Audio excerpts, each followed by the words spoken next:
রুকু পেয়ে যাবে। কথা বুঝতে পারলেন? আর যদি ইমাম সাহেবের সামি আল্লাহু লিমান হামিদা বলছেন আর আপনি কেবল গিয়েছেন, তাহলে কি হয়েছে? ওই রুকুটা আপনি আর পাননি। শুকরান।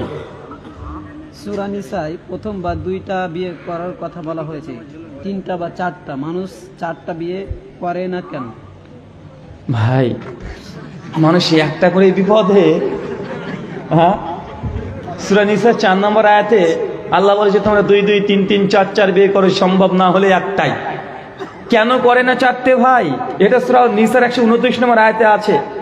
আল্লাহ বলেছে যদি সামর্থ্য না থাকে একটাই করো। আর আমি জানি তোমাদের মন যেটা আছে তো ইনসাফ জাস্টিস করতে, আদাল করতে পারবে না। তো ভাইজান, চারটে বিয়ে করা যে খুব ভালো কাজ এমন না, যে খুব ভালো কাজ, খুব রিস্কি কাজ রে ভাই। কেন একটা বিয়ে করে বুঝেন না?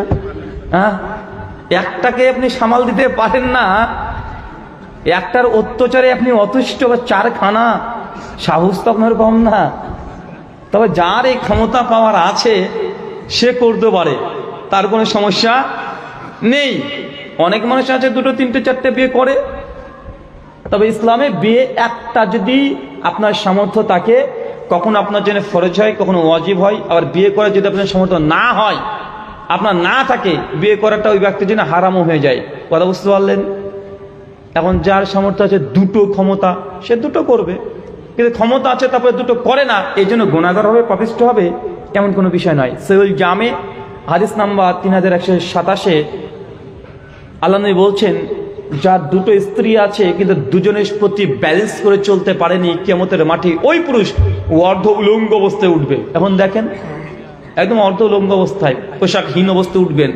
তার মানে বুঝতে পারছেন, আল্লাহ আপনাদেরকে 2টো করে বিয়ে করার তৌফিক দান করুক। এই দেখেন দেখেন, আমিন বলছে। চিন্তা করেছেন, একটাই বিয়ে করেনি, 2টোর জন্য আবার আমিন বলে। দেন।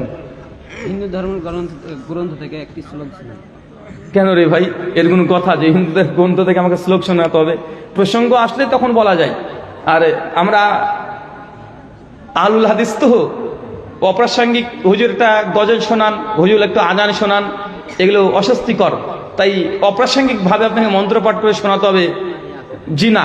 প্রসঙ্গ যদি আসে, প্রশ্ন চলে আসে, প্রশ্ন পরিপ্রেক্ষিতে একটা মন্ত্র চলে আসে, তাহলে সেই সময় আমি পাঠ করি, এমনি শখ করে নয়। শুকরান।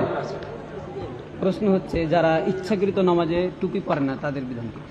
যারা ইচ্ছাকৃত নামাজে টুপি পরে না, এদের বিধান কি? সমস্ত উলামারাই একমত, টুপি না ফরজ না সুন্নাত, জাস্ট এটা একটা মুসলমানের জন্য মুস্তাহাব কাজ। এটা কি? মুস্তাহাব কাজ।